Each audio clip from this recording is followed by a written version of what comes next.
Alright, then after the part 1 is over, now coming towards part 2, that is chapter 6 to chapter 10. Now, what you have to study in chapter 6, chapter 7, chapter 8, chapter 9, chapter 10, that we are going to discuss now.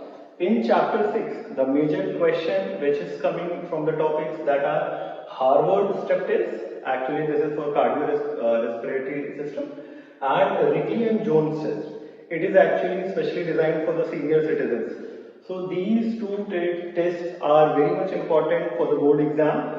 The question exactly comes in the long format. So these two topics you have to prepare very carefully.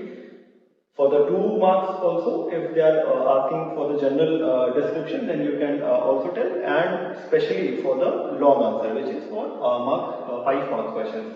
Now, coming towards chapter 7, which is quite biological chapter, and it is very important as well, since it plays a major role in that. So, the first topic that you will study in chapter 7, that is effects of exercise on cardiorespiratory systems. What exercises do when you do these things. So cardiorespiratory system पे क्या फर्क पड़ता है आपके exercise करने से, that you have to study, and the question straight away comes in this form only कि what are the effects of exercises on cardiorespiratory system, or what are the effects of exercises on muscular system. It is a straight question. ये दोनों questions ऐसे straight away आते हैं, that too in the long answer. ठीक है, long 5 mark questions आते हैं. Then coming towards the next topic, that is sports injuries. The topic is very important. That is why I have written in the bracket whole topic, क्योंकि इसमें fractures कितने types के होते हैं ये आपको बताना है. कभी कभी क्या होता है, straight away they ask define fracture and tell about its types. तो उसमें आपको सारा लिखना होगा, oblique, green streak, hairline, सारे बताने पड़ेंगे आपको. And else they give the question like what is fracture, what is dislocation. तो आपको वो दोनों चीजें भी बतानी पड़ती हैं. So that is why this whole topic is important. Either 5 mark question will come, differentiate between fracture and dislocation, then you have to tell. Else the question will straight away come to the fracture format. Coming towards chapter 8, this chapter is totally just opposite of chapter 7. It is based on physics. So you have to study very thoroughly about the equilibrium and friction. And one more thing, this chapter is very much important. It is important, but it is very, very much important. Since the questions which come in the exam, at least of 6 to 8 marks, only this chapter contains 6 to 8 marks. So, equilibrium क्या है, क्या उससे related चीजें होती हैं, कितने types का होता है. Friction क्या है, friction पे straight away questions आते हैं. For example, friction का game पे क्या effects पड़ते हैं, ये आपको बताने पड़ेंगे. तो ये 5 marks बहुत common सा question है. Then coming towards projectile and its factors. Till projectile, so it is okay, you can get in 2 marks. But when you are talking about factors, it has 5 to 6 factors. कि projectile पे कैसे फर्क पड़ेगा, कि मतलब किन factors का फर्क पड़ता है. तो it is air resistance, it is gravity, it is mass of the object. तो यहाँ पे बहुत सारी चीजें आपको पढ़ने को मिलेंगी, इसलिए long answer के लिए बहुत perfect topic है. ठीक है. Then Newton's law. Newton's laws की बात करें, आपने बचपन से पढ़ा हुआ है इसे. बचपन as in की लाइन से. देन इसमें 3 लॉज होते हैं. अब एक चीज जो बच्चे अक्सर गलती कर देते हैं, they ask here and write its applications.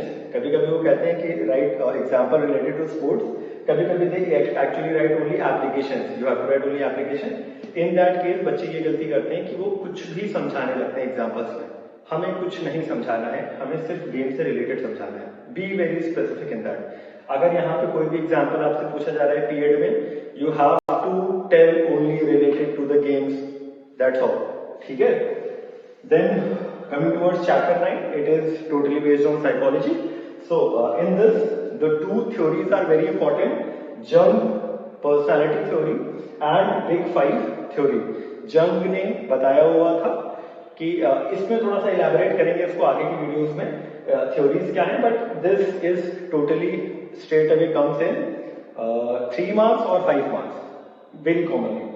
Then motivation and aggression में either they talk about the differentiation, कि differentiate कैसे करना है आपको, else they will simply say कि motivation क्या है, इसके types बताइए और इसके benefits क्या है. ऐसे 5 नंबर में डायरेक्ट आ जाता है. ये क्वेश्चन तो 2 या 3 नंबर से ऊपर का नहीं है ये topic, but this topic is good, मतलब it is good. Coming towards chapter 10, the last chapter, you have to study about talent identification. For example, कि आप किसी का talent आइडेंटिफाई ही अगर नहीं कर सकते तो आप उसे कैसे ट्रेन करोगे, कैसे कोच करोगे, या आप उसको कैसे बेहतर तरीके से यूज कर पाओगे. So it is very important for the teachers perspective as well as coaches. तो इसलिए ये टॉपिक बहुत इंपॉर्टेंट हो जाता है. Importance of training method. Training method जो हमने अलग अलग बना रखे हैं उनके इंपॉर्टेंस क्या होते हैं, बहुत ही कॉमन टॉपिक है, इजीली आता है. प्रिंसिपल्स ऑफ स्पोर्ट्स ट्रेनिंग, इसमें 10 से 12 प्रिंसिपल्स दिए हुए हैं. Principle of reversibility, principle of overload, principle of continuity. ठीक है, तो ये सारी चीजें, मतलब ये क्वेश्चन भी स्ट्रेट अवे 5 मार्क्स का क्वेश्चन से आ जाता है या फिर 3 नंबर में आ जाता है. Then I have written interval, fartlek, circuit. देखो मैंने यहाँ पे लिख तो दिया है तीनों, वैसे तो और भी डिटेल में यहाँ पे जा सकते हैं, but moreover the major that you have to focus is fartlek and circuit. Interval में तो आपको पता है कि आपने ब्रेक ले लिया, दैट इज इंटरवल. आपने ट्रेनिंग की, ब्रेक लिया, ट्रेनिंग की, ब्रेक लिया, ये आपका कीप गोइंग रहेगा. फार्टलेक में क्या है कि आपको फेजेस आपको पता नहीं रहते हैं. जो आपके टेस्ट फेजेस होते हैं कि कभी अप जाए, कभी डाउन एकदम ही चले गए, मतलब वहां पे आपका फेजेस एक पैरेलल नहीं रहता है. तो ये कभी हाई एल्टीट्यूड, कभी लो एल्टीट्यूड, ऐसे यहाँ पे बात करते हैं. सर्किट में क्या है कि it is a series of test. इसमें आपके कई सारे टेस्ट को जो है ना ऐड कर दिया जाता है. कभी आपसे पुशअप्स करवा लिया, कभी आपसे डेडलिफ्ट करा ली, कभी आपसे रनिंग करा लिया, कभी आपसे कर्लअप्स करा लिए, मतलब ऐसे कई सारे टेस्ट को कंबाइन होकर के 5 to 10 सीरीज रहती है, उसको कंबाइन करके सर्किट ट्रेनिंग की जाती है. तो ये और ये दोनों बहुत इंपॉर्टेंट है 5 नंबर के लिए.